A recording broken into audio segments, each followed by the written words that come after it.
너무 피곤해서 뭐 배가 일렁이든 말든 너무 깊이 골아 떨어지신 거죠. 그분은 굉장히 피곤하셨어요. 이 세 가지 사역 다 굉장히 어려운 사역인 것 같아요.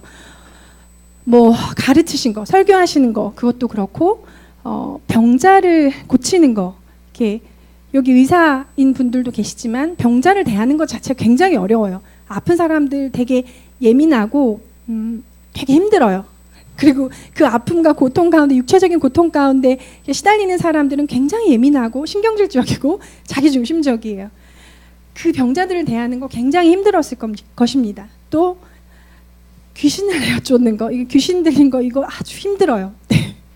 축사 사역이라고 전문 용어로 그렇게 말하는데, 축출한다는 얘기인데 귀신을 뽑아내는 거, 내어 쫓는 거, 굉장한 노동이고 정말 극도의 피곤과 스트레스를 받는 일입니다.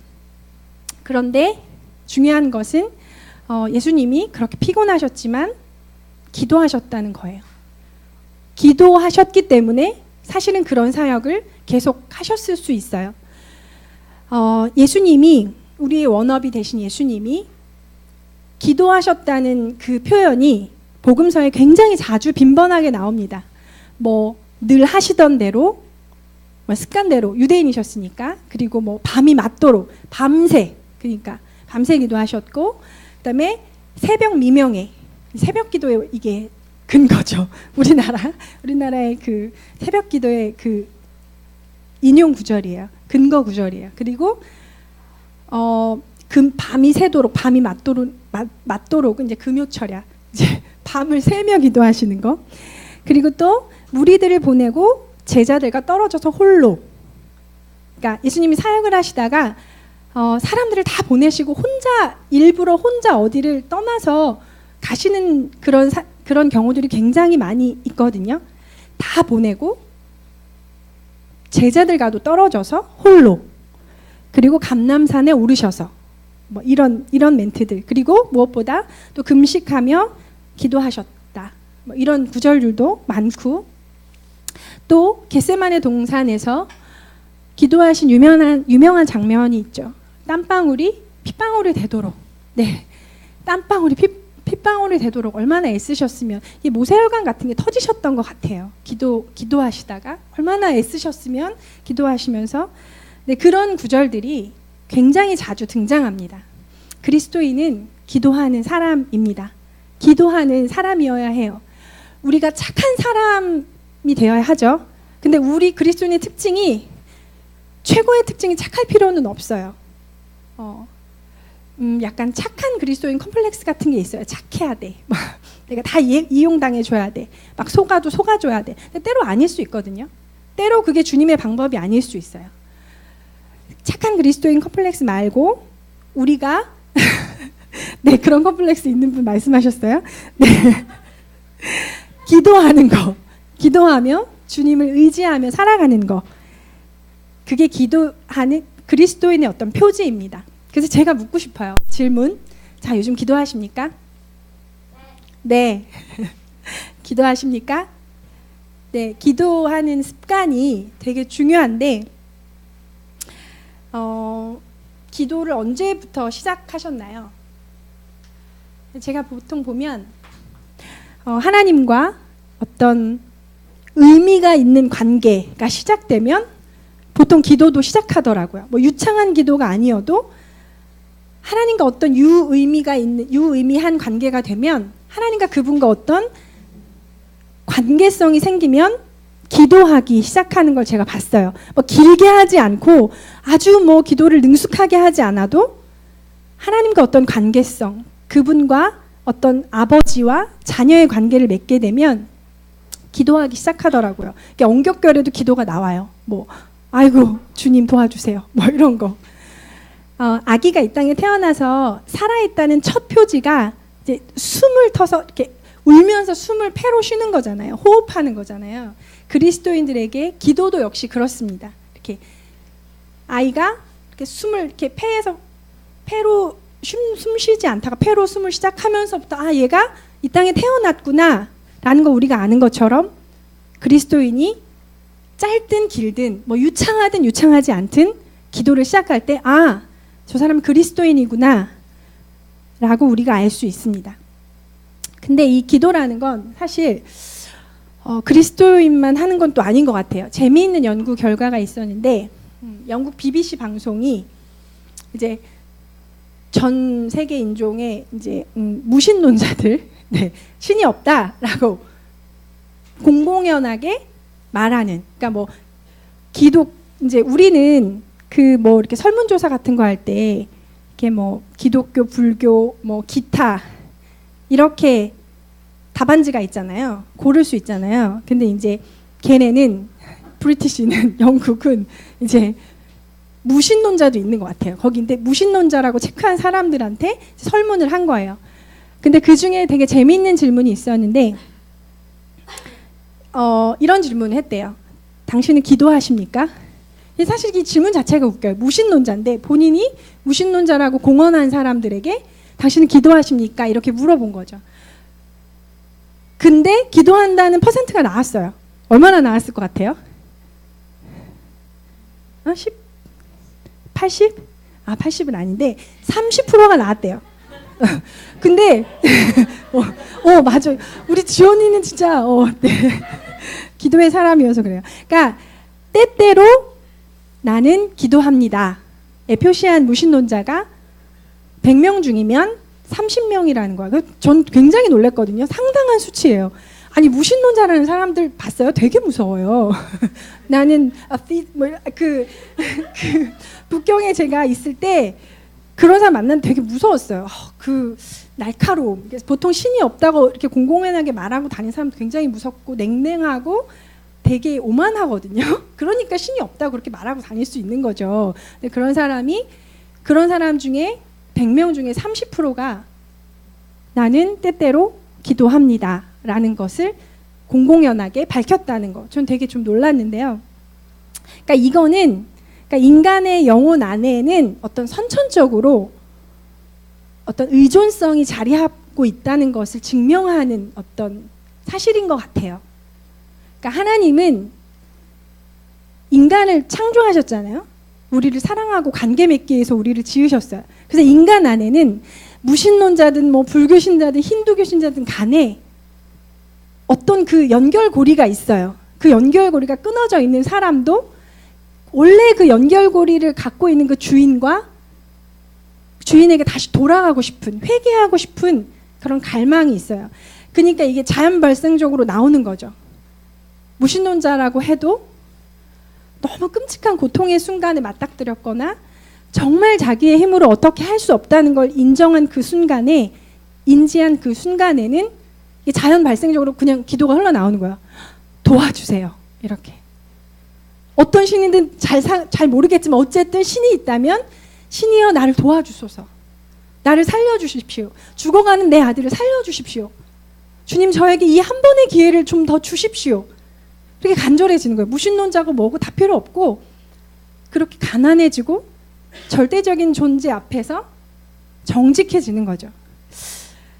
네, 기도를 그래서 그리스도인이 되면 당연히 기도해야 될 뿐만 아니라 무신론자들도 기도를 한다는 거. 네, 출발을 하고 전제를 통해 우리 좀 더 기도의 세계로 깊이 들어가기를 원해요. 그쵸, 무신론자들도 가끔씩 하는 기도. 근데 그런 기도 말고요. 뭐 이렇게 가끔 하는 언격결에 나오는 그런 탄식 같은 기도 말고 진짜 기도 생활 있잖아요. 날마다 기도하고 기도하며 주님과 동행하고 기도하며 주님의 음성을 들으며 자신의 인생의 중요한 일들을 결정하고 자신의 문제들을 주님께 기도하며 해결하는 그런 기도 생활, 기도하는 삶을 살아가는 건 그렇게 쉽지 않습니다. 그래서 제가 여기 이 자리에 있는 것 같아요. 우리 기획위원들이 저는 이제 통보를 받았는데 보험부흥회를 할 건데 이날이나 할 건데 김영민 전도사님이 강사님이시라고 저한테 통보를 했어요. 에? 밥을 먹다가 그래요? 그래서 이제 몇몇이 기획위원들이 둘러 앉아서 그런 결론을 내고 저한테 통보를 해서 저는 뭐 이렇게 저의 예스노는 없었어요. 그래서 그래요? 네, 그렇게 했어요. 근데 생각했어요. 요즘 굉장히 시끌시끌하잖아요, 세상이. 굉장히 많은 이슈들이 있어요. 다른 이슈들이 기독교 안에서도 성경 안에서도 또 이렇게 부각되는 굉장히 많은 이슈들이 있는데 왜 하필 이 봄 부흥회에 기도라는 강의를, 기도라는 주제로 이 봄 부흥회를 열자고 했을까 제가 생각했죠. 뭐 그렇더라고요. 저는 그렇게 생각했어요. 아, 기도를 하고 싶구나 우리 성도들이.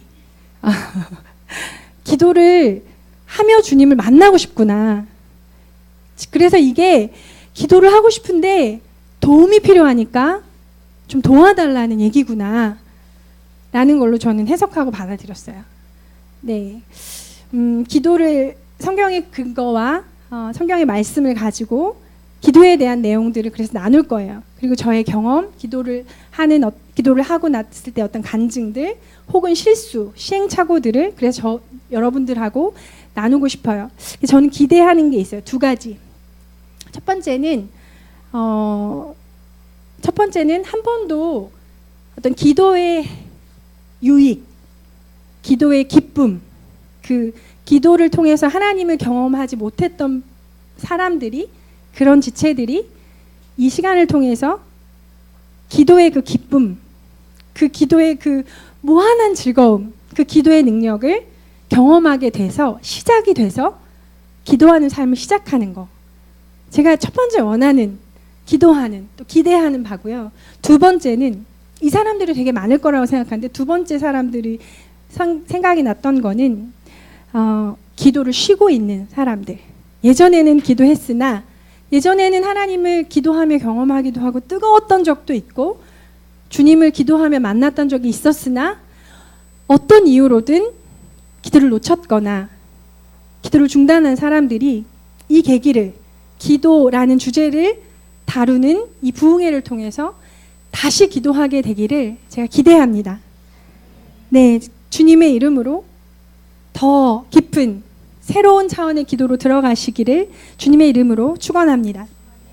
네, 그렇게 우리 다 기도를 쉬고 있었다면 새롭게 기도의 삶을 살아보지 못했다면 그런 기도의 삶을 시작하는 그런 부흥회가 되기를 원하는데요. 기도를 쉬었던 분들을 위해서 기도하면서 그런 마음이 들었어요. 주님이 그 분들을 굉장히 그리워하신다는 마음이 들었어요. 대면하는 거잖아요. 기도는 하나님을. 사랑하는 대상을 우리 대면하고 싶잖아요. 만나고 싶고 보고 싶고 만지고 싶고 사랑하는 사람들에게 우리가 그런 갈망을 갖고 있잖아요. 주님도 요즘은 나오지 않는 그 자신의 딸, 자신의 형제, 자신의 아들을 향해서 너무 그리우신 거죠. 오늘 요즘은 나를 만나러 오지 않아. 요즘은 문제가 있어도 내게 도와달라고 말하지 않는 그 아들, 그 딸을 향해서 주님이 너무 애타게 짝사랑을 하고 계시면서 기다리신다는 것을 제가 느낄 수 있어요. 그 주님의 갈망과 그리움이 이 시간에 좀 전달돼서 주님과의 관계가 중단된 분들이 좀 풀어졌으면 좋겠어요. 네, 기도의 여정을 좀 시작하고 싶어요. 먼저 짧게 기도를 좀 정의하고 싶어요. 기도에 대한 강의를 신학적으로 거창하게 뭐 정의하다기보단 저는 아주 간단하고 단순하게 정의하고 싶어요. 기도는 하나님과 관계 맺는 것입니다. 관계 맺는 것이에요. 언어로 혹은 비언어로 하나님과 소통하는 것, 관계를 갖는 것, 그것이 저는 기도라고 생각해요. 그런데 이 기도도 여정이 있다고 말씀드렸죠. 기도도 성숙해요. 아이가 서너 살짜리 아이가 말하는 것과 성인의 말하는 것의 내용이 다른 것처럼 기도의 내용도 영적인 성장과 어떤 영적인 생애 주기에 따라서 바뀝니다. 보통은 이제 아버지와의 관계가 시작되면서 기도가 시작된다고 했죠. 이제 그 생애 주기에 따른, 영적 생애 주기에 따른 기도에 대해서 이제 본격적으로 나누고 싶어요. 오늘 본문을 좀 띄워주세요. 요한 1서 2장 12절부터 14절. 네. 혹시 추우신가요? 안 춥죠? 저기 너무 더워가지고 저기 좀 히터 좀 꺼주실 수 있을까요? 요한 1서 2장 12절부터 14절 우리 좀 같이 읽어보겠습니다. 시작. 자녀들아, 내가 너희에게 쓰는 것은 너희 죄가 그의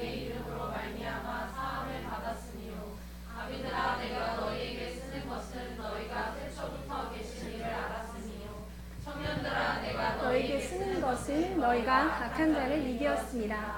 아이들아, 내가 너희에게 쓴 것은 너희가 아버지를 알았으며, 아비들아, 내가 너희에게 쓴 것은 너희가 태초부터 계신 이를 알았으며, 청년들아, 내가 너희에게 쓴 것은 너희가 강하고 하나님의 말씀이 너희 안에 거하시며 너희가 흉악한 자를 이기었습니다. 아멘.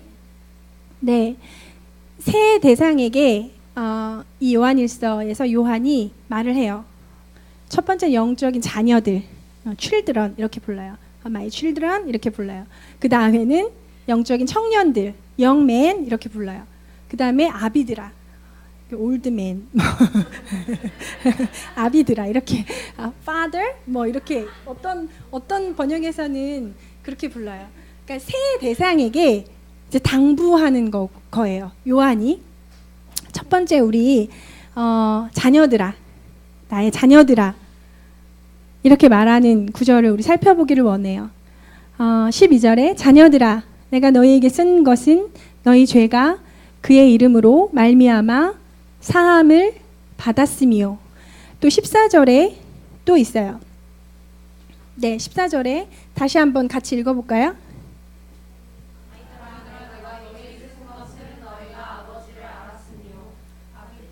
네, 거기까지. 중요한 것은 이제 아이들, 영적인 아이들에 대해서 아버지가 있다. 이렇게 시작해요. 너희가 아버지가 이제 생겼다. 여기서 아버지를 알았다는 것은 아버지가 생겼다. 거의 이런 의미예요. 그러니까 자녀 말고 이제 그 올드맨은 아버지, 영적 아버지들에게는 태초부터 계신 이를 아는 자다라고 했는데, 영적인 자녀, children들에게는 아버지가 생겼다라는 얘기를 시작합니다. 아버지 어떤 분이시죠? 보통 우리 육체의 아버지는 어떤 분이시죠? 우리에게 뭘 해주시는 분이시죠. 우리를 보호해 주시고 우리를 책임지시는 분이십니다. 보통 그 아버지께 우리는 구하죠. 처음으로 영적인 관계들이 생겨나는 거죠. 하나님과 아무 상관이 없었는데 하나님이 아버지 되신 거죠. 그래서 우리는 그분을 아버지라 부르며 아버지께 구합니다. 기도는 이렇게 시작하는 것 같아요. 보통 기도를 시작할 때 저 뭐 주세요. 저 해주세요. 저 좀 도와주세요. 주로 보통 기도가 이렇게 시작해요. 왜냐, 아버지니까. 그러니까 보통은 아주 드물게는 맨 처음의 기도가 주님 알고 싶어요 일 수 있는데, 100명에 한 명도 많은 것 같아요. 보통은 뭐 이번에 대학 입시에 잘 붙게 해주세요. 내지는 이번 입사 시험 어떻게 꼭 좀 들어가게 해주세요. 혹은 더 절박하게는 주님, 나의 아들을 살려주세요. 자기 힘으로 어떻게 할 수 없는 어떤 상황에서 신이 계시다면 도와주세요가 아니라 이제 하나님과 관계를 맺고 나서는 아버지 도와주세요. 급하게 그렇게 기도를 하죠. 중요한 것을 요구합니다. 아바의 기도라고 저는 이름 붙이고 싶어요. 아빠, 아버지 도와주세요. 회심을 하고 기도하기 시작한 지체들이 기도하는 내용을 듣는 게 되게 굉장히 기쁨인데, 이제 그 전에도 이제 회심 정말 하기 전에 하나님과 의미 있는 관계를 갖기 전에 기도도 제가 들어봤는데, 그때는 하나님 아버지라고 잘 안 불러요. 그냥 뭐 도와주시고 해주시고 뭐. 그런데 하나님과 어떤 의미 있는 관계를 맺기 시작할 때 이렇게 부르더라고요. 아버지. 지금 얼마나 아름답고 좋은지 몰라요. 아버지가 얼마나 좋으실까요? 자기를 아버지라고 부르는 그 자녀에 대해서. 자녀된 우리, 그런 제가 그 아이를 키우면서 그런 책을 읽은 적이 있어요. 아이가 이제 걸음마를 하고 뒤뚱 걸으면서 약간 속도를 낼 때 이제 이게 너무 좋은 거예요. 이 속도를 내는 이 기분이 그렇게 짜릿하네. 이렇게 기어 다니다가 직립보행을 하기 시작하면서 이제 속도가 좀 붙는 거예요. 아기가 기분이 너무 좋은 거죠. 그러면서 보통 이제 아빠나 엄마를 향해 달려와요. 여기서부터 이제 일어서 가지고 이렇게 엉덩이를 빼고 이렇게 걸어가서 아빠한테 가서 자기 수준에선 최고의 속도로 아빠한테 안겨요. 엄마 혹은 아빠에게 가서 안겨요. 그럴 때 아이도 기쁘지만 아빠와 엄마도 굉장히 기뻐요. 그 책에 보니까 아이가 아빠 혹은 엄마 하면서 그렇게 자기에게서의 최고의 속도로 아빠한테 확 가서 안길 때 그렇게 표현했어요. 그 기쁨의 정도가, 그 기쁨의 그 어떤 수준이 그거라고 기록해요. 마약을 할 때, 마약을 여기 해보신 분 없죠? 마약할 때 이렇게 정말 황홀하대요. 뭐 이런 거 얘기하면 안 되나? 근데 마약을 할 때 정말 모든 고통과 스트레스가 없어지는 일시적인 그런 상태를 경험한대요. 막 짜릿한 그런 느낌. 근데 아이가 아빠, 엄마를 부르며 그렇게 엄마 아빠에게 와락 안길 때 그 부모가 그런 기쁨을 느낀대요. 정말 짜릿했어요. 아이가 첫 걸음마를 하고 속도가 붙으면서 나를 부르며 나에게 안길 때 오는 그 기쁨. 주님도 그렇게 우리를 받으시면서 기뻐하세요. 그 주님이 그렇게 안기는 그 순간에 그 매개가 간구하는 기도예요. 주로 목적이 있을 때 하나님 도와주세요.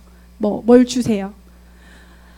근데 이 아바의 기도, 간구하는 기도는 비단 이 영적인 어떤 아이들에게만 해당하는 것은 아니에요. 이건 시작이고 사실 기도의 전체적인 모든 여정 안에 이 아바의 기도는 계속해서 이루어져야 하는 기도이고 그렇게 할 수 있는 기도입니다. 이 아바의 기도는, 간구하는 기도는 가장 정직해요. 가장 꾸밈이 없어요. 하나님 아버지 도와주세요. 뭘 주세요. 그리고 가장 절실해요. 저희 아들이 초신자인데요. 저희 아들이 한 회심한 지 한 1, 2년 된 것 같아요. 제 인생에 가장 지금 가까이 있는 초신자인데 그 아들이 이제 예수님을 영접을 하고 나서 기도를 하기 시작했어요. 기억나는 기도는 동네 그 놀이터에서 남자아이들끼리 이제 딱지 배틀이 붙은 거예요. 딱지를 이제 여름밤에 안 들어와 집에가 7시, 8시까지 안 들어오는 거예요. 딱지 배틀을 회심하고 나서 얼마 안 됐는데 딱지를 조금 한 10개 정도 갖고 가가지고는 8시쯤에 집에 들어왔는데 거의 막 땀이 그냥 범벅이 꼬질꼬질해가지고 들어왔는데 막 딱지를 한 가방을 갖고 들어왔어요. 그러면서 하는 말이 엄마 내가 놀이터에서 여태까지 모든 딱지를 다 땄어 이러면서 자랑을 막 하는 거예요. 그런데 이제 얘가 간증을 하는데 엄마 내가 기도를 했어. 내가 딱지가 잘 뒤집어지도록 내가 기도를 했는데 그때마다 왕딱지가 다 뒤집어졌어. 이러면서 그 격앙된 목소리로 주님이 진짜 계신가 봐.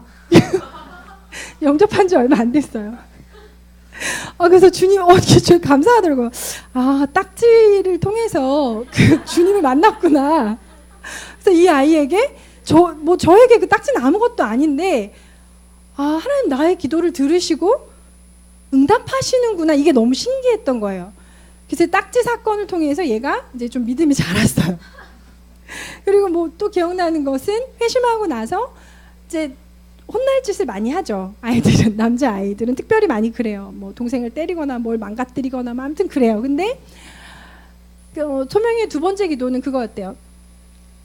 회심하고 나서 엄마한테 혼나지 않게 해주세요. 엄마한테 혼나지 않게 해주세요. 이거를 너무 간절히 한 거예요. 근데 진짜 안 혼난 거예요. 제가 보통 혼날 일인데 그날 왠지 혼내고 싶지 않고 도대체 왜 그런 짓을 했는지 묻고 싶은 거예요. 왜 그런 거니? 그래서 이제 대화로 그 일들을 풀어갔죠. 그랬더니 이제 한참 이제 그렇게 심하게 혼나진 않고 좀 뭐라고 대화를 하면서 풀어가고 마지막쯤에 그 아이가 그러는 거 엄마 내가 오늘 사실은 너무 무서워가지고 엄마한테 혼나지 않도록 기도를 했는데 진짜 안 혼났다고. 네, 주님이 정말 진짜 내 기도를 들으시는 것 같다면서 우리 소명이의 기도가 하나님을 조금 경험하게 됐어요. 그러니까 딱지 따게 해주세요. 혼나지 않게 해주세요. 이런 기도 주님이 너무 귀여우실 것 같아요.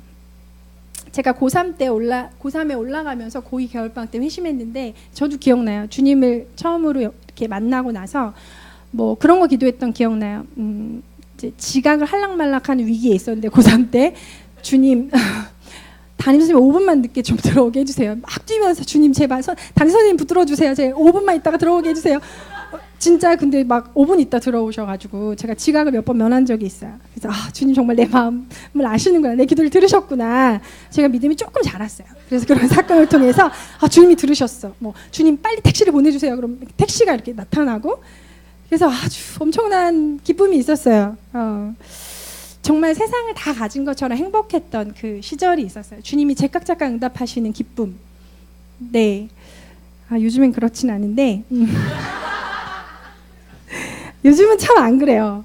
제가 뭐 그런 것 때문에 저의 믿음이 왔다 갔다 하지 않는다는 걸 아시기 때문에 그런 것 같은데, 근데 하나님은 중요한 건 이렇게 주면서 하나씩 주면서 관계를 만들어 가신다는 거죠. 하나님께 뭐 딱지가 무슨 의미가 있으며 뭐 무슨 의미가 있겠어요. 우리가 중요한 그것이 하나님께 큰 의미는 없어요. 근데 하나님께 중요한 것은 그러면서 걔가 나에게 나온다는 거죠.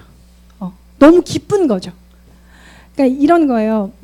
아이가 저에게 뭐 엄마 떡볶이를 해주세요. 그러면 그래. 그럼 넌 나한테 뭐 해줄 거야? 뽀뽀 10번. 이러면 이제 뽀뽀를 10번 해. 한 번 너무 아쉽거든요. 한 번 이렇게 쪽 하면 보드라운 그 조그만 입술로 이렇게 쪽 하고 하면 되게 아쉬워요. 그러니까 이제 저도 조건을 매는 거죠. 그래 내가 떡볶이 해준대 10번. 뽀뽀 10번 해줘. 그럼 이제 잘 쉬지도 못하는데 막 10번을 하는 거예요. 그 시간 동안 전 행복하죠. 부모로서, 엄마로서. 하나님 그러신다는 거죠. 그렇게 우리와의 관계를 우리에게 공급하시면서 관계를 만들어 가시는 거죠. 사실 이런 영적인 어린아이들은 실제로 그렇게 도움이 되진 않아요. 하나님 나라에. 아니 문제를 일으켜요. 말썽을 많이 부려요.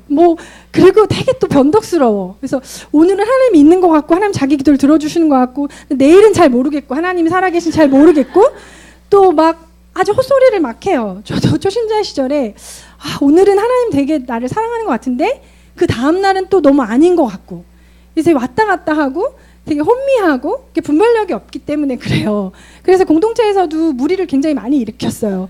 뭐 이렇게 방학 지나고 나면 좀 상태 안 좋아지잖아요. 방학 지나고 나서 공동체에 가서 제가 당분간 좀 하나님과의 관계에 대해서 다시 생각해 봐야 되겠다면서 너무 어리기 때문에 뭐 하나님 잘 안 느껴진다면서 저도 그렇게 무리를 많이 일으켰어요.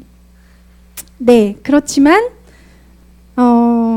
주님은 사랑하시죠. 긍휼히 여기시고 말썽을 부리고 좌충우돌하고 문제를 일으키고 그렇지만 하나님은 그 자녀를 굉장히 사랑하시고 귀하게 여기십니다. 그리고 우리를 굉장히 긍휼을 가지고 대하세요. 굉장한 인내심을 가지고 대하세요. 제가 놀이터에 있었었는데 아이들을 놀리기 위해서 이제 같은 동네에 사는 아이였는데 한 서너 살 되는 남자아이가 이제 놀다가 엄마가 사탕을 사준 거예요. 잘 안 사주는 엄마였는데 그날 이제 되게 큰 맘 먹고 사탕을 사준 거예요. 그래서 이제 이 아이가 사탕을 하나 입에 넣고 이제 다 먹고 이제 하나 정도가 남은 것 같아서 그 사탕을 입에 넣으려는 그 순간 이 아이가 그 사탕을 떨어뜨린 거예요.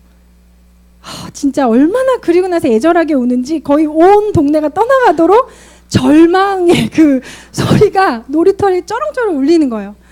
떨어졌어! 뭐 이러면서 너무 애절하게 우는 거야, 이 아이가. 네, 저도 마음이 아프더라고요. 근데 이 엄마가, 그러니까 이 아이의 세상이 부서진 거예요. 이 아이의 작은 세상에 최고로 큰일이 난 거죠. 우리가 볼 땐 뭐 그까지 사탕이냐 이러는데 이 아이의 세상에서는 이 사탕이 떨어진 건 이 세상이 부서지는 일이에요. 그러니까 막 세상이 무너진 것처럼 우는 거죠. 사탕이 떨어졌다면서. 그래서 근데 이 엄마가 별로 사탕 이런 거 잘 안 사주는 엄마인데 이 아이가 너무 슬프게 울고 세상이 부서진 것처럼 우니까 사탕을 다시 사줬어요. 그리고 그 사건이 일단나게 됐는데 그런 것 같아요. 왜 사탕이 떨어졌는데 우리는 뭐 사탕이 중요한 그런 시기는 아니니까. 근데 제가 예전에 그랬던 적이 있어요. 20살 이제 대학 입시에 실패하고 나서 대학 입시를 실패한 거예요. 원하는 학교에 가지 못했어요. 제 세상이 무너졌어요. 제가 20평생 중요하다고 생각했던 그 대학, 그 가치, 그게 안 된 거예요. 너무 주님께 배신감이 느껴져서 제가 그 대학이 떨어졌다는 소식을 듣고 집에 오는 길에, 제가 19살에 회심했다 그랬잖아요. 다리에서 막 엉엉 울면서 주님께 막 하늘을 이렇게 쳐다보면 어떻게 나한테 이러실 수가 있어요?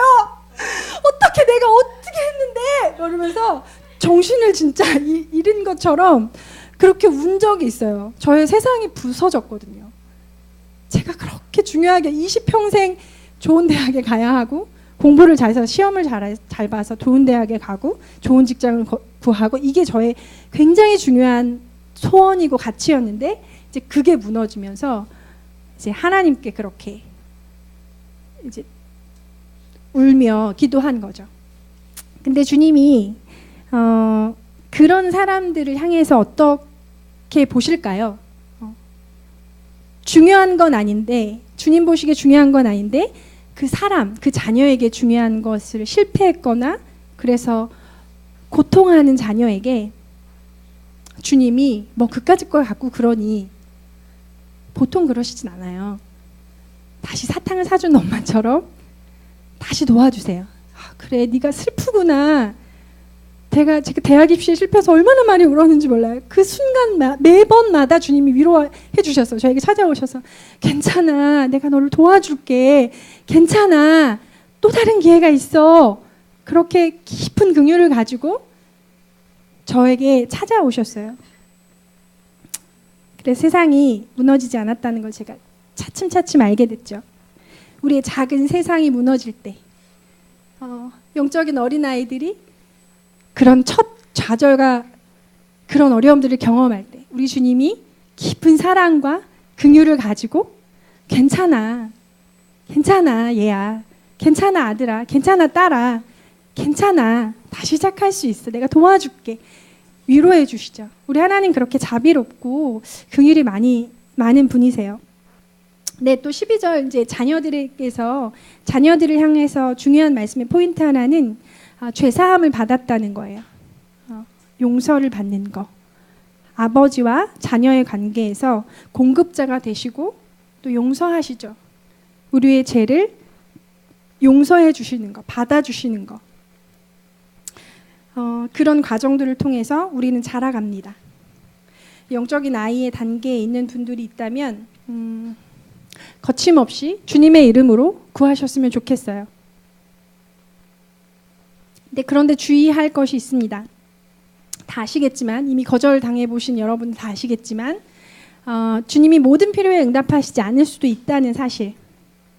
점점 자라가면서 아버지 되신 주님이 우리가 기다릴 수 있는지 기다릴 수 없는지를 보시기 위해서 더디게 주시거나, 혹은 그 구하는 것이 숨겨진 어떤 위험이 있기 때문에 주시지 않거나 거절하시거나 하는 사례도 있다는 것을 아셔야 할 필요가 있습니다. 그래야 실족하지 않으세요. 어떠한 기도를 시작할 때, 예를 들어 어떤 기업에 붙여주세요, 취업할 수 있게 도와주세요 라는 기도를 시작할 때,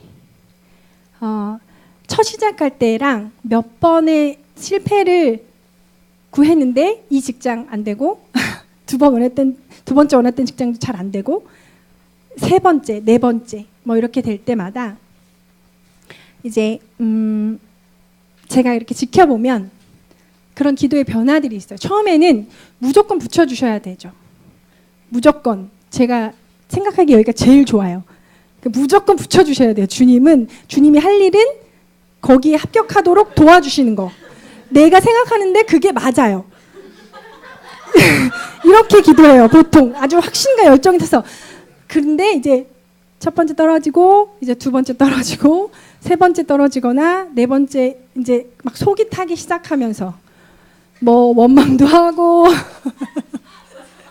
불평도 하고, 주님 나에게 이러실 수 있어요 뭐 이렇게 그런 것도 하고, 그러다 또 지풀에 지쳐가지고 그래도 좀 도와주세요. 한 4번, 5번째가 넘으면서 기도가 어느 날 바뀌어 있는 걸 제가 들을 때가 있어요. 너무 기뻐요. 주님 도와주세요.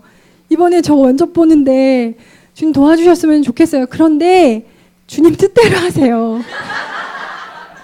그런데 정말 좋은 기업이라고 저는 생각하고 제가 제일 좋은 길이라고 저는 생각하는데 아니라면 주님 제가 주님의 뜻에 따를게요. 그리고 주님 가장 선하신 분이라는 거 제가 알아요. 여기까지 가는 거죠. 그래서 2번, 3번, 4번, 5번 좀 떨어지고 나면 주님 나의 주님이십니다. 괜찮아요. 제가 여기 떨어져도 주님 저를 사랑하신다는 것도 알고 제가 주님을 사랑합니다. 라는 것까지 가는 거죠. 이게 몇 년이 걸리더라고요. 그래서 몇 년이 걸려서 화를 냈다가 절망했다가 낙심했다가 또 냉담하게 안 나왔다가 주님 앞에 그러다가 한 얼마간의 시간이 지난 다음에 그 몇 바퀴를 구르고 난 다음에 주님 제가 주님의 것입니다. 어떠할지라도 주님이 선하시고 저에게 가장 좋은 것들을 허락하시는 분이심을 믿습니다. 라는 기도를 하게 되는 거죠. 그러니까 영적 유아기의 특징은 자기 중심성이거든요. 아기들은 자기 중심으로 세상을 생각하잖아요. 세상의 중심이 자신인데 이 기도하는 과정을 통해서 하나님과 관계들을 통하여서 이 기도의 여정을 통하여서 점점 자기 중심성을 이제 내려놓게 돼요. 그리고 주님 중심으로 생각하게 되고 연습이죠. 공동체 중심, 하나님 나라 중심으로 생각하게 되는 그런 시간들이 있습니다. 하나님 나라 질서와 이제 기도에 오직 되게 중심이 자기 자신이었는데 이제 다른 사람들을 보게 돼요. 다른 사람들을 위해서 기도하게 되고 중보하게 되고 또 기도하면서 생각나는 것들이 있으면 이렇게 섬기고 싶은 마음이 들고 이렇게 자라갑니다. 하나님이 거절하실 때 우리는 잘 대처해야 돼요. 보통 이렇게 해서 기도가 막히는 경우를 많이 봅니다. 자꾸 소명이 얘기를 해서 죄송한데 근데 여기 없으니까 한 번만 할게요. 너무 바보 같은데 엄마가 왜 자식 자랑은 아니에요. 근데 저희 아들 딸이 이제 10살, 12살인데 김포에 살았는데 그 근처에 작은 개척교회에 주일학교를 나갔어요. 그러니까 어린이 학교, 교회에 작은 교회에 어린이 학교를 갔었어요. 그 목사님 사모님이 너무 어린 아이들을 사랑하시고 잘 섬겨주셨어요. 그래서 이제 매주 토요일마다 보냈는데 이제 어느 날 그 몇몇 개의 교회들이 연합해서 어린이 부흥회를 열었던 거예요. 그래서 이제 한 수십 명의 어린이들이 그 부흥회에 참석해서 우리 아이들도 이제 그 목사님 댁에 3명의 아이와 이제 한 명 이제 애기 태어나는 이제 아이가 넷인 그 개척교회 목사님 아들 딸들과 또 다른 몇몇 지체들과 그 어린이 부흥회에 이제 다니게 됐어요. 가게 됐어요. 근데 첫째 날 갔다 오더니 이제 너무 막 흥분된 표정으로 이제 3일 동안 부흥회가 하는데 자기는 이 3일 동안 모든 부흥회에 참석하겠대요. 그래서 왜 그러니? 그랬더니 자전거가 경품으로 걸려 있다는 거예요. 맨 마지막에 이제 매일 출석하고 그 마지막 날이 되면 다 출석한 사람에 의해서 자전거 경품을 뽑을 수 있는 그런 추첨 시간이 있다는 거예요. 그래서 아이들은 찬양도 좋고 지들 말로는 찬양도 좋고 말씀 듣는 것도 재밌어야 하는데 일단 그 자전거가 자기가 여태까지 보지 못했던 그런 아름다운 자전거인 거예요. 빛나는 자전거인 거예요. 그래가지고 정말 열의를 가지고 그 첫째 날 가고 둘째 날 갔는데 둘째 날에 이제 저희 둘째가 아팠어요. 장염이 걸려서 밤새 이제 화장실을 들락거리고 거의 잠을 못 자고 아픈데도 가겠다는 거예요. 자기는 이 부흥에 꼭 가겠다는 거예요. 그리고 둘 다 나름 기도했어요. 주님, 저 자전거가 너무 갖고 싶어요. 자전거를 주세요. 그 말을 계속 반복하더라고요. 자전거 주세요. 자전거 주세요. 저희 아들이. 우리 딸도 주님 저 갈 거예요. 저 자전거 주세요. 계속 그래서 제가 좀 근심이 되는 거예요. 만약에 자전거를 주님이 주시면 감사한데 안 주시면 어떡하지? 우리 아이가 지금 기도를 배우기 시작했는데 그러면 주님 실족하지 않을까? 이 아이들이 하나님에 대해서 하나님과 관계가 어려워지지 않을까? 그러니까 저에게 좀 그날 밤에 계속 새벽에 애가 왔다 갔다 하는데 좀 걱정이 되는 거예요. 그래서 기도했어요. 주님이 힘 좀 써주시면 안 될까요? 우리 자전거 그러지 않아 좀 낡았는데 새 자전거로 이참에 좀 바꿔주시면 안 될까요? 저렇게 갖고 싶고 저렇게 아픈데도 참석하겠다는데 주님 좀 힘 좀 써주세요. 그렇게 기도했는데 되게 분명하게 주님이 제 마음 가운데 아니야, 안 될 거야. 내가 깜짝 놀랐어요. 그러면서 하시는 말씀, 이번엔 너네 차례가 아니야, 이렇게 말씀하시는 거예요. 그래서 뭐지? 어쨌든 분명한 거절이었어요. 근데 아이들은 갔죠. 부푼 기대와 꿈을 안고 자전거를 주세요 주님. 거의 뭐 주문이야, 주문. 기도가 아니라. 근데 이제 결국 못 받았어요. 다른 아이가 받았는데, 어떤 아이가 받았냐면 그 개척교회 목사님의 첫째 아들, 장남, 그 아이가 받은 거예요. 근데 그 얘기를 듣고 제가 그렇군요. 주님 정말 잘하셨네요. 그 아이가 받을만 해요. 저희 교회보다 더 개척교회인 것 같아요. 그리고 이제 막내 동생이 태어나서 아이가 넷이에요. 그러니까 그 부모는 아마 저희보다 자전거 사주기가 더 어려울 거예요. 그래서 그 아이, 그 장남인 아들에게 그 자전거가 돌아갔다는 걸 듣고 주님 이 말씀이셨군요. 네 차례가 아니야. 너한테 줄 거 아니야. 물론 아이들은 되게 시무룩해서 돌아왔어요. 근데 제가 그래, 봄 되면 어떻게 엄마가 힘을 써서 자전거를 좀 사주도록 할게. 제가 주님의 응답이 된 거죠. 경품은 안 됐지만. 그러니까 아닐 수 있어요. 어떤 기도를 했을 때 주님 거절하실 수 있다는 거죠. 이번엔 네 차례가 아니야. 공평하신 하나님이, 전지하신 하나님이 우리를 사랑하실 뿐 아니라 그들도 사랑하시고 그도 사랑하시고 그에게 더 적절한 필요라는 것을 주님이 보시면 오늘 내 차례가 아닐 수도 있다는 거죠. 이제 성장하면서 우리는 이런 것들 이해해 갑니다. 기도가 막힌 사람들을 위해서 한 가지 좀 조언하고 싶어요. 시편을 가지고 기도하시면 참 좋아요. 보통은 자신의 기도가 거절됐을 때 이걸 잘 처리하지 못하죠. 왜요? 왜요, 주님? 왜 안 돼요?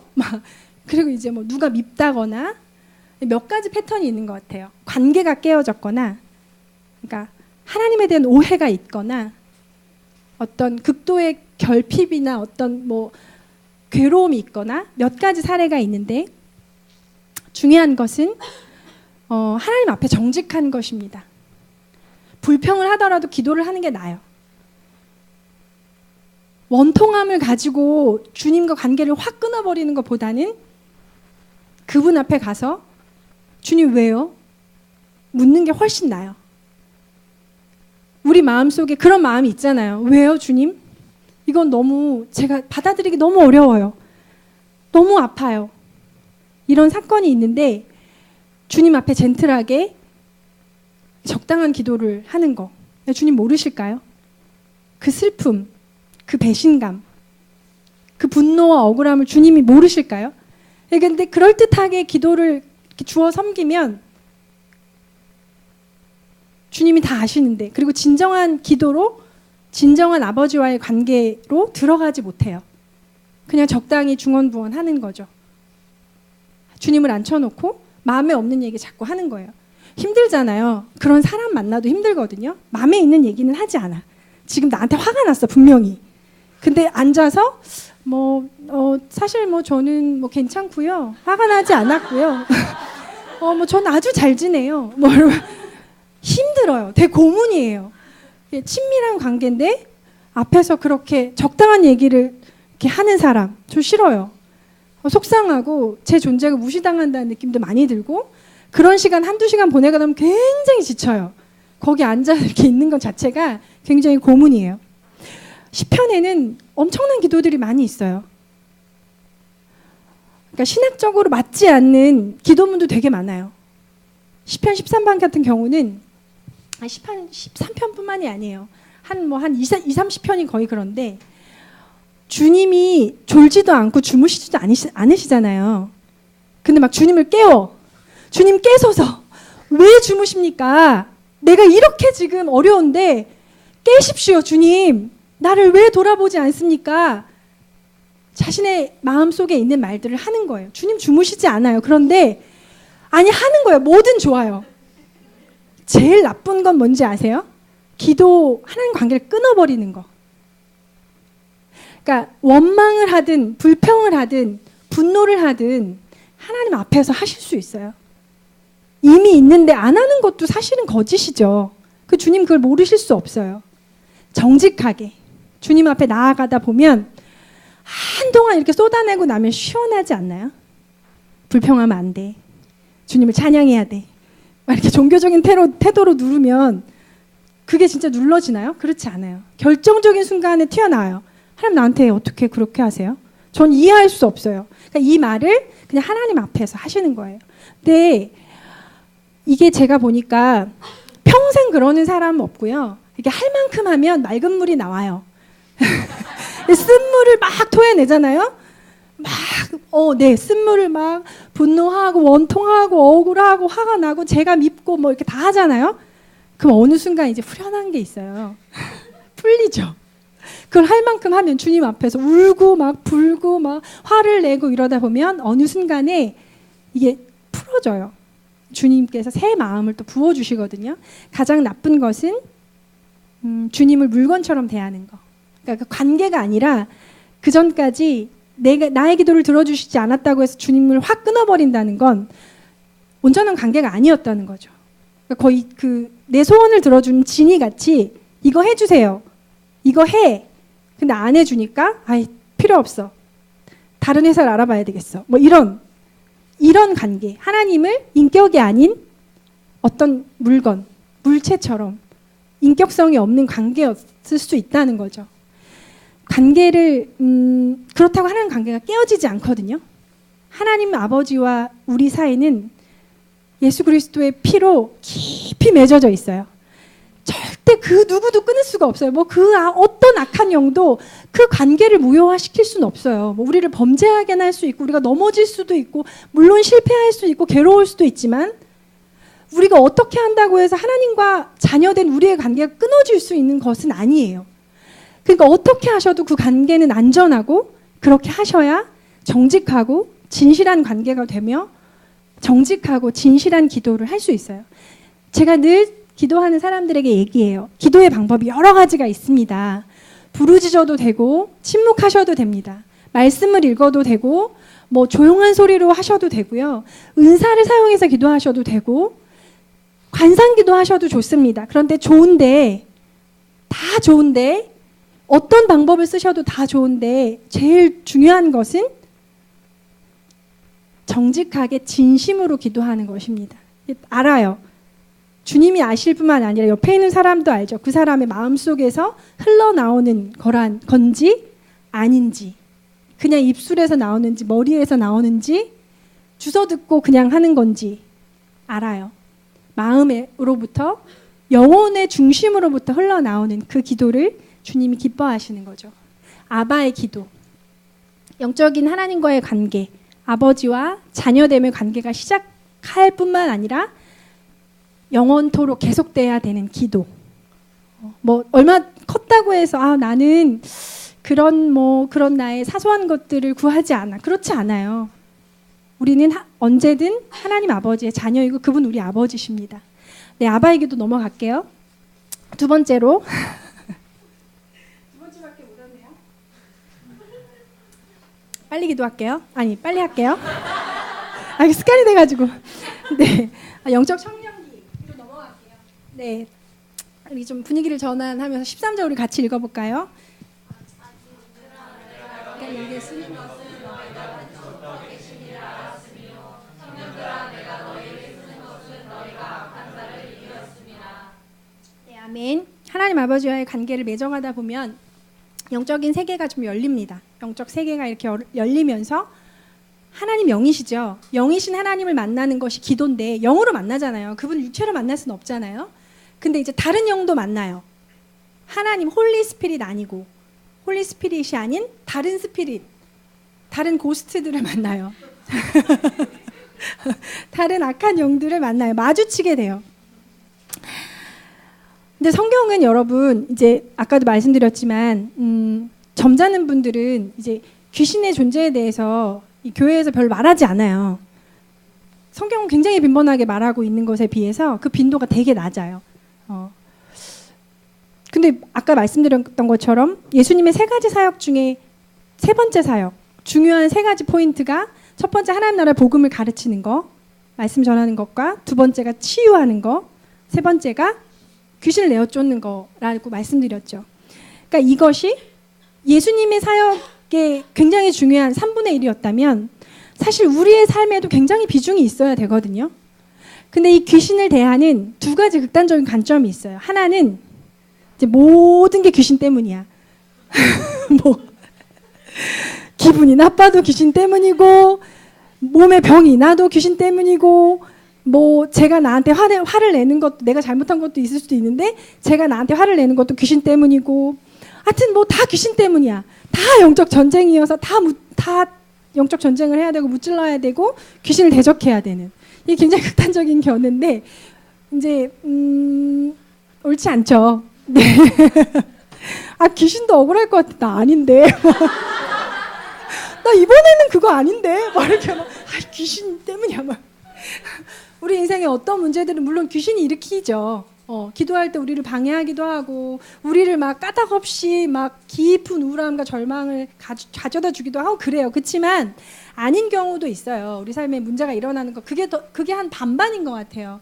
우리가 정말 어떤 부분에 회개해야 되는 부분이 있다거나 나쁜 습관이 있다거나 어떤 실수를 했다거나 충분히 우리 삶에 문제가 일어날 수 있는데 다 귀신 탓을 하는 거 좀 비겁하죠. 네. 싸우고 나서 이제 어떤 사람하고 싸울 때 그럴 수 있어요. 악한 영이 역사하는 것 같아. 맞는 경우도 많거든요. 근데 그 악한 영이 역사할 수 있는데 그래도 그 말을 뱉은 건 나란 말이죠. 그런 행동을 한 건 나예요. 물론 악한 영이 나를 부추겼겠죠. 뭐 이렇게 정죄하는 막 생각, 막 미움, 분노를 막 이렇게 주입시켰어. 근데 어쨌든 자신이 그걸 선택한 거죠. 그렇게 행동하기로, 그렇게 그 사람을 공격하고 나쁜 말을 하기로 선택한 거죠. 그러니까 악한 영에게도 책임이 있지만 하나님 우리에게 자유의지와 결정 능력을 주셨기 때문에 자신에게도 책임이 있는 거죠. 그래서 회개해야 돼요. 자꾸 악한 영만 탓하면 인격이 자라지 않더라고요. 이게 한 가지 극단적인 예고요. 귀신을 대하는 하나의 예는 귀신이 실제하는데 악한 영들이 분명히 영적 세계에 존재하는데 악한 영을 배제한 채로 악한 영이 없는 것처럼 살아가는 거. 근데 이것도 굉장한 극단이에요. 그러니까 점잖은 분들은 이 귀신 말하는 게 되게 불쾌한가 봐요. 이제 점잖지 못하게 느껴지는 거죠. 근데 중요한 건 깨어있는 그리스도인, 아니 모든 그리스도인들을 공격하고 주님의 사랑에서 끊어내고 죽이려고 악한 영들이 활동하고 있다는 거예요. 성경에 그런 경고들이 얼마나 많이 있는지 몰라요. 그래서 영적 전쟁에 대해서 굉장히 빈번하게 얘기하고 있어요. 근데 나는 귀신이라는 존재가 싫어. 걔를 인정하는 게 싫어. 그렇기 때문에 막 공격을 당하고 이렇게 맞고 있는데 왜 그런 거 있잖아요. 굉장히 혼란스러울 때, 뭐 아무것도 못할 때, 되게 중요한 일인데 나에게 되게 중요한 일이고 하나님이 굉장히 기뻐하시는 일인 것 같은데 아무것도 못할 만큼 이렇게 막 생각이 정지되고 혼돈이 올 때, 혼란이 올 때, 그래서 막 단 한 발자국도 나갈 수가 없는 거예요. 할 수 있는 게 아무것도 없는 거예요. 극도의 혼란. 이제 그걸 영적 전쟁에 대한 책들을 읽어보면 그게 영적으로 공격을 받고 있는 어떤 증거라는 얘기를 해요. 그러니까 막 악한 영들이 짓누를 때 극도의 혼란을 느끼는 거죠. 근데 그럴 수 있는데 자기가 공격받고 있는데 실체를 모르고 아니야 나는 귀신이라는 존재를 인정할 수 없어. 그게 어리석은 태도죠. 그러니까 계속 맞는 거예요. 악한 영들한테 이렇게 시달리고 파리해지면서 아니야 나는 하나님을 의지해 이렇게 하는 거죠. 근데 이제 두 번째 이 부분에 대해서는 내일 좀 더 구체적으로 얘기할 것 같아요. 기도는 하나님과 관계를 맺는 것이죠. 근데 이런 능력의 기도, 영적인 청년들이 하는 기도, 능력을 구하는 이런 기도는 때로 하나님께 하는 것이 물론 전체적으로 이 모든 기도는 하나님 들으시지만 직접적으로 다이렉트로 하나님께 한다기보다는 이 땅의 만물에게, 악한 영들에게 예수의 능력과 권세를 가지고 선포하고 명령하는, 대적하는 그런 것도 기도의 범주에 들어갑니다. 이 땅의 많은 그리스도인들이 좀 회복돼야 하는 기도입니다. 이 청년들이 영적으로 강해서 악한 자를 이긴다고 요한 1서에 말하고 있어요. 어떻게? 잘 찾아보세요. 그 요한 1서 12, 13, 14절에 보면 14절에 네, 청년들아 내가 너희에게 쓴 것은 너희가 강하고 하나님의 말씀이 너희 안에 거하시며 너희가 흉악한 자를 이기었습니다. 어떻게 이기냐면 하나님 말씀으로. 청년은 지각이 있어요. 지각이 생기기 시작해요. 하나님의 말씀으로 그걸 분석하고 해석할 수 있어요. 그리고 가장 강력한 영적인 무기는 하나님의 말씀입니다. 예수님도 그렇게 싸우셨죠. 악한 귀신이 그를 40일 예수님이 금식하실 때 주님의 말씀으로 대적하셨어요. 하나님의 말씀으로 우린 영적인 승리를 경험할 수 있습니다. 마가복음 9장에 보면 어떤 귀신 들린 아이가 나와요. 네, 우리 23, 24, 25절 이 본문을 좀 같이 읽어볼게요. 시작.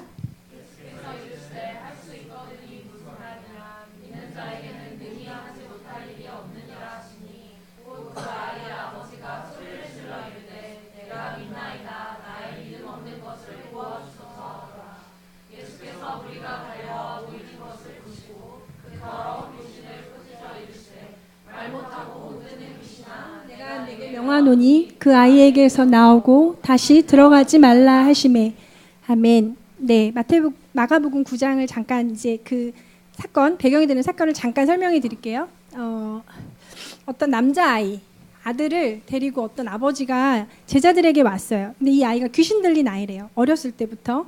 근데 그러니까 그 귀신을 쫓아달라고 그 아버지가 제자들에게 부탁한 거죠. 근데 제자들이 쫓아내지 못한 거예요. 어떻게 못한 거예요. 그래서 이제 예수님까지 간 거죠. 예수님한테 가서 이 아이를 좀 도와주십시오. 아버지가 할 수 있다면, 혹시 할 수 있다면 이 아이를 좀 도와주십시오. 이렇게 말하죠. 그러니까 예수님이 할 수 있거든이 무엇이냐. 모든 믿는 자에게는 능치 못하는 일이 없다라고 말씀하시면서 이렇게 말씀하세요. 이 더러운 귀신아 떠나가라. 말 못하고 못 듣는 귀신아 내가 내게 명하노니 그 아이에게서 나오고 다시 들어가지 말라 라고 대적해 주세요. 그러면서 귀신이 떠나가고 이제 평화가 왔다는 그 사건이에요. 많은 정신과에서 뭐 무슨 병입니다 라고 진단하는 많은 정신병이 있잖아요. 그런 병의 상당 부분은 사실 귀신 들림의 증상, 악한 영들의 압제, 눌림과 연관이 있어요. 그러니까 모든 정신병이 귀신 때문이라고 말하지 않았어요. 저는 분명히 저는 그런 사람 아니에요. 근데 어떤 것은 영향을 미쳐요. 악한 영의 공격 때문에 극도의 우울을 느낀다거나 극도의 공포, 어떤 극도의 혼란, 그리고 막 삶을 그 정도가 아닌데 삶을 내가 포기해야 되겠다. 막 죽음과 자살의 충동을 느끼게 하는 것은 반드시 악한 영들과 관련이 있어요. 제가 어떤 다큐를 봤는데 이제 틀자마자 깜짝 놀랐어요. 어떤 여자한테 여자 목소리 아닌 다른 목소리가 나오는 거예요. 근데 이제 정신의학 쪽의 다큐였는데 그 정신과 의사가 그 여자의 증상을 이렇게 보더니 이렇게 말하는 거예요. 해리성 자아 정체감의 장애라고 이제 병명을 진 거예요. 그러니까 자아 정체감이 잘못됐다는 거죠. 해리성은 왜 붙는지 몰라. 아무튼 그때 해리성 자아 정체감의 장애라는 정신병명을 이렇게 준 거예요. 근데 제가 보니까 귀신 들렸어요. 이렇게 여잔데 두꺼운 남자 목소리가 나와요. 진짜 너무 섬뜩했어요. 제가 여름밤에 그걸 틀었는데 그 남양 특집인가 봐.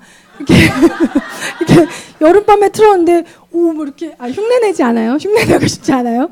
그런 두꺼운 목소리를 이렇게 말하는 여자가 그 다큐멘터리에 이렇게 하고 뭐 그 정신과 의사는 이것은 해리성 자아 정체감의 장애입니다. 뭐 이러면서 이 병은 뭐 이러면서 얘기를 하는데 제가 보면 좀 웃었어요. 아, 저거 축사해야 되는데, 아 저거 예수의 이름으로 떠나가라 해야 되는데, 그래야 자유케 되는데, 제가 너무 안타까웠어요. 그러니까 그걸 뭐 정신과 의사들이 이제 학문적으로 받아들이지 않는 거죠. 개인적으로 믿는 정신과 의사는 본 적이 있는데 이제 정신의학적으로는 그런 귀신들의 증상을 인정하진 않는 것 같아요. 그게 학계의 추세인 것 같은데 분명히 있어요. 그래서 예수님처럼 이렇게 말씀하셔야 돼요. 예수의 이름으로 끊어질지어다. 영적으로 강건한 하나님 말씀 안에 거하는 영적 청년들은 영적 전쟁을 할 수 있습니다. 자유케 돼요.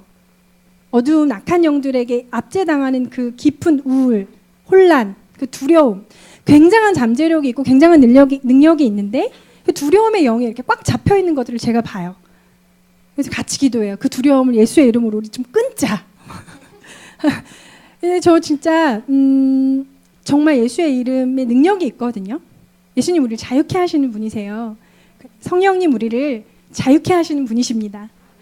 하나님 우리에게 기쁨과 자유와 행복을 주시는 분이십니다.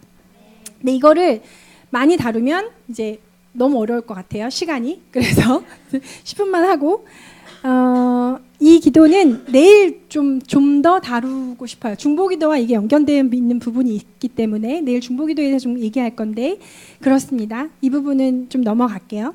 예수님이 28장 18절에 이런 말씀이 있어요. 네, 예수께서 나와 말씀하여 이르시되 하늘과 땅의 모든 권세를 내게 주셨으니 이 권세 예수님이 하나님이 자기가 받은 그 권세를 예수님을 따르는 우리들에게도 당연히 부여하시죠. 그 권세로 예수의 이름과 능력을 사용해서 그런 기도를 하는 겁니다. 영적 청년들에게는 승리가 있어요. 영적 갓난아이가 전체 되게 많은 비율이 있으면 그 공동체는 너무 힘들거든요. 이게 막 위험으로부터 지키지를 못해. 주님의 능력을 사용하지 못해서 굉장히 어려움이 있는데 우리 교회 가운데 이런 강건한 하나님의 말씀에 기반 위에 선 영적인 강건한 청년들이 더 많이 세워지기를 주님의 이름으로 축원합니다. 네, 세 번째 영적 아비의 기도로 넘어갈게요. 영적 아비의 기도는 그냥 한 구절이에요. 아주 심플하게 태초부터 계신 이를 아는 자라. 한 문장. 아비에 대해서 되게 심플하게 얘기해요. 아버지, 영적 아비와 영적 어미에 대해서 이렇게 얘기합니다. 태초부터 계신 이를 아는 자라. 여기서 우리는 태초라는 그 단어에 좀 주목할 필요가 있어요. 태초에 어느 성경이 생각나시나요? 네, 창세기. 태초에 이렇게 시작해요. 태초에 하나님이 천지를 창조하시니라. 그러니까 in the beginning 하면서 이렇게 장엄하게 성경이 창세기 1장 1장에서 이렇게 선포해요. 태초에 하나님이 천지를 창조하셨다. 그리고 계시록에서 또 이런 관점이 나와요. 태초부터 계셨다는 것에 또 다른 표현을 한다면 영원 전부터 계셨다. 영원히 계셨다. 이렇게 표현할 수 있거든요. 계시록의 4장에 보면 거룩하다 거룩하다 거룩하다 주 하나님 전능하신 이여 전에도 계셨고 지금도 계시고 장차 오실리라. 그러니까 이 영원히 계시고 그분이 오신다는 게죠.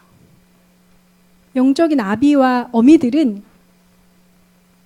그런 관점을 갖고 있어요. 영원하신 하나님, 영존하시는 하나님을 이해해요. 그 하나님 얼마나 크시고 위대하신지를 이해하는 사람들이 영적인 아비와 어미입니다. 그러니까 아마 사탕이 떨어졌다고 온 세상이 부서진 것처럼 울지 않죠. 네, 좀 억울한 일을 당해도 세상이 끝난 것처럼 주님을 원망하거나 울고불고 하지 않아요. 지금 좀 억울한 일을 당할 수 있지만 그것이 그 사람과 하나님과의 관계를 끊어놓지 못합니다. 그게 요동하지 않아요. 물론 뭐 기분이 좋지 않겠죠. 좀 유쾌하진 않죠. 억울한 일을 당하고 실패하는 게 뭐 기분이 좋을 수 있겠어요. 그렇지만 그것이 하나님 아버지와 그 자신과의 관계에 큰 영향을 미치지 못합니다. 우리가 사는 이 세상은 죄악과 어둠으로 가득해요. 그러니까 항상 우리에게 좋은 일만 일어나진 않아요. 바이러스가 우리를 다 피해 다니지도 않고요. 하필 큰 버스 탔는데 교통사고가 다 났어요. 나만 이렇게 꼭 그런 거 그렇게 기대하지 않으시면 좋겠어요. 문제가 생길 수 있어요. 우리 문제가. 암에 걸릴 수도 있고 사랑하는 사람을 잃을 수도 있어요. 우리의 삶에 일어날 수 있는 일이에요. 근데 영적 아비와 어미들은 그때 주님을 원망하지 않아요. 어린 아이들은 이제 해석이 안 되니까 그럴 수 있어요. 아니 어떻게 이런 일이 일어나나요? 아이들은 그 부모에게 물을 수 있는데 영적 아비와 어미들은 알아요. 이 세상의 죄의 그 위험함들을 알고, 그렇지만 하나님이 완전하시고 공평하시다는 사실을 알아요. 하나님이 다스리신다는 것을 알아요. 이게 억울한 일을 당해도 결과적으로 궁극적으로 이 땅을 다스리시는 분이, 이 온 우주를 붙들고 계시는 분이 하나님이시라는 사실을 이해해요. 이 땅을 다스리는 게 백악관이 아니고 청와대가 아니고 그 배후에 계시는 하나님을 영적 아비와 어미들은 알고 있어요. 그래서 영적 아비와 어미들이 있는 공동체는 안정감이 있어요. 일희일비하지 않고 중심을 잡고 있는 사람들이 있어요. 괜찮아. 망하지 않아. 우리가 망하지 않아. 괜찮아. 이게 끝이 아니야. 그런 영혼에 대한 관점이 있습니다. 다니엘서 5장을 보면 다니엘은 기도의 사람이죠. 그리고 제가 볼 때 믿음의 아비예요. 이스라엘의 영적인 아비였어요. 다니엘은. 다니엘의 기도문들을 보시면 얼마나 장중한지 몰라요. 이스라엘의 역사를 다 기도문에서 읊어요. 우리를 출애굽하시고 노예로부터 자유케 하시는 위대하신 하나님, 두려운 하나님 이렇게 부르면서 기도했던 사람이에요. 삼시세끼 기도했어요. 그래서 어린이 주일학교에도 그거 많이 다루잖아요. 이제 기도하면 안 되는데 기도하다가 사자굴에 잡혀 들어간 얘기, 생명 걸고 기도한 거죠. 다니엘은 제가 볼 때 믿음의 아비고 믿음의 아버지예요. 근데 이제 다니엘 5장에 보면 역사를 주관하시는 하나님에 대해서 제가 예화를 들고 싶은데 벨사살 왕이 귀족들 1000명을 모아놓고 파티를 해요. 이제 아주 화려하고 아주 태폐적인 파티.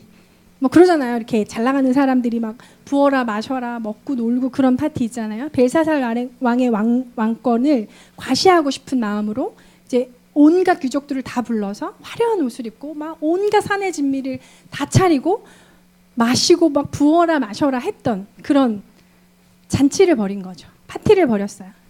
그리고 이제 예루살렘에서 훔쳐온, 탈취해온 성전의 식기들도 꺼내서 거기에 막 술 먹고 술 따르고 난리가 난 거죠. 거기다 음식을 먹고 이게 예루살렘에서 그거 갖고 온 거야 막 이러면서 이제 그런 파티를 벌였어요. 근데 갑자기 이제 석회벽에 이제 시간이 너무 많이 걸릴 것 같아서 제가 그냥 간략하게 얘기해 드릴게요. 석회벽에 손가락이 갑자기 나타나더니 이렇게 뭐라 쓰는 거예요. 먹고 마시던 사람들이 다 막 무릎이 부딪히도록 떨었다 이런 표현이 나와요. 다니엘서 5장에 보면. 그쵸? 갑자기 먹고 마시고 막 놀고 퍼지고 있는데 갑자기 손가락이 나타나서 뭐라 쓰고 사라졌어요. 그 손가락. 이제 벨사살 왕을 포함한 모든 귀족들이 막 몸이 덜덜 떨리는 거죠. 무릎이 부딪히고 얼굴이 하얘졌다. 이런 표현이 다니엘서 5장에 보면 나와요. 이제 비상이 걸렸어요. 그 왕궁에. 그래서 이제 그 벨사살 왕이 박수와 술객, 그러니까 좋게 말하면 박수와 술객 박사님들인데 이제 나쁘게 말하면 무당들. 이제 왜 왕궁에 예언하는 사람들이 옛날엔 있었어요. 정치와 신정 정치였기 때문에 종교와 이 정치가 이렇게 분리되지 않아서 왕들이 거리는 어떤 그런 점치는 사람들, 좋게 말하면 예언자들이 있었어요. 이제 그들을 다 불러 모아도 그걸 해석을 못하는 거예요. 읽지도 못해요. 도대체 이게 뭐냐. 다 두려움에 떨고 있는데 다니엘이라는 사람이 이제 등장하는 거죠. 다니엘이 등장해서 이렇게 말해요. 그거는 메네 우바르신이라고 읽습니다.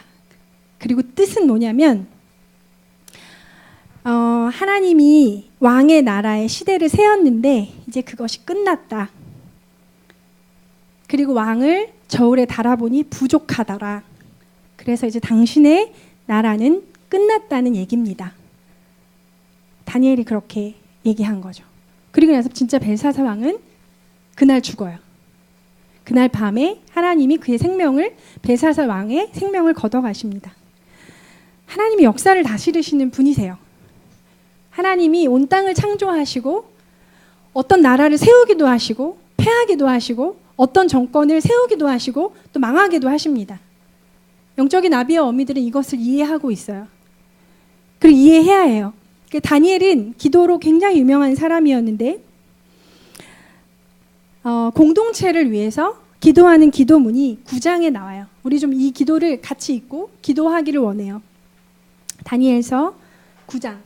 네, 17, 18, 19절도 있죠. 이거를 같이 읽어봅시다. 시작.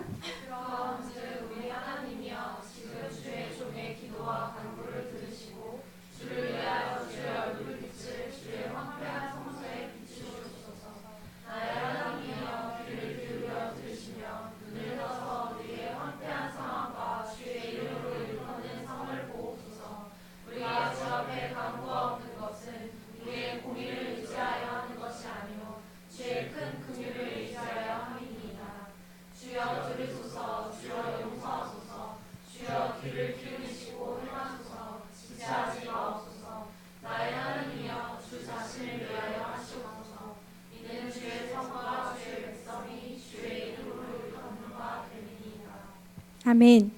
네, 참 아름답고 장중한 아버지의 기도입니다.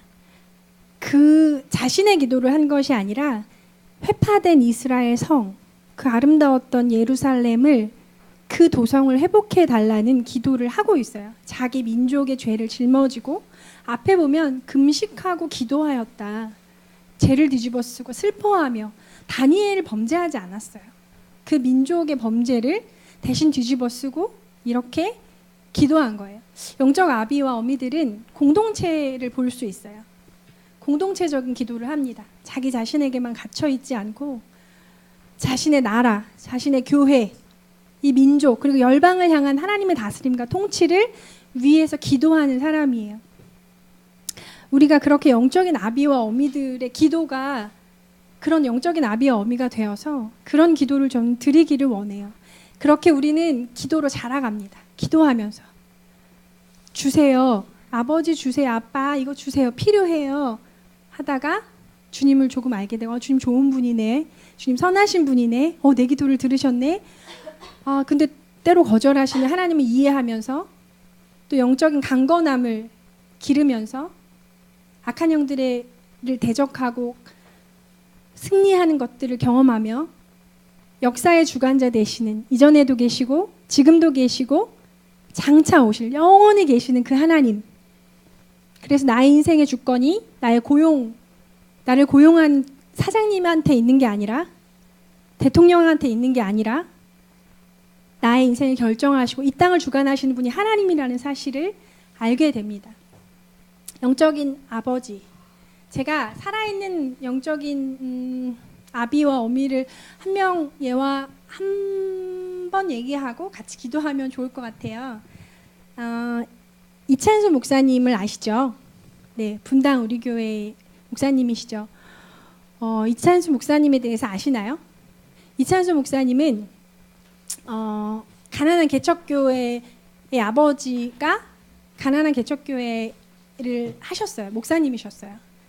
그래서 어렸을 때부터 이제 어려우셨대는데 이 아버지가 목사님이셨는데 말을 더듬으시는 분이셨대요. 말을 더듬으시는 어눌한 그런 분이셨대요. 목사는 말을 하는 직업이거든요. 설교는 언어로 하는 거잖아요. 물론 목사가 행함과 진실함으로 하나님과 성도들을 섬겨야 되는데 그걸 표현하는 건 언어인데 이제 더듬는 버릇이 있으면 이게 목사로도 굉장히 치명적이거든요. 그래서 이찬수 목사님 아버지는 그러니까 그 핸디캡을 극복하기 위해서 기도하셨어요. 그러니까 그 이찬수 목사님의 누님이 자기 아버지를 그렇게 추억했대요.